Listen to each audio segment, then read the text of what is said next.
రైతుల మనం breaking news చూస్తున్నాం. వైఎస్ షర్మిల, ఆమె కుమారుడు రాజారెడ్డి, కాబోయే కోడలు అట్లూరి ప్రియ ఇడుపులపాయలో ప్రార్థనలు చేస్తున్నారు. వివాహ ఆహ్వాన పత్రికను వైఎస్ఆర్ సమాధి దగ్గర ఉంచి ఆశీస్సులు తీసుకున్నారు. వైఎస్ఆర్ సమాధి దగ్గర రెండు కుటుంబాలు ప్రార్థనలు చేశాయి.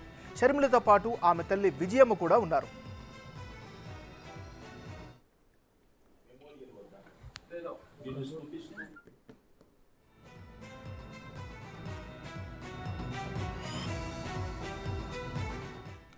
రైటీకి ప్రత్యేక ప్రార్థనలకు సంబంధించి అదేవిధంగా రెండు కుటుంబాలకు సంబంధించినటువంటి సమావేశానికి సంబంధించి పూర్తిస్థాయి సమాచారం అందించేందుకు మా రిపోర్టర్ మధు ఫోన్ లైన్లో సిద్ధంగా. మధు, చెప్పండి, మీ దగ్గర ఉన్న అప్డేట్స్ ఏంటి? నాగరాజ్, వైఎస్ షర్మిల ఇంట పెళ్లి సందడి మొదలైందని చెప్పుకోవచ్చు. నిన్న మొన్నటి వరకు వైఎస్ రాజారెడ్డి, అట్లూరు ప్రియా ప్రేమ వ్యవహారం నేటితో తెరదింపింది షర్మిల అని చెప్పుకోవచ్చు.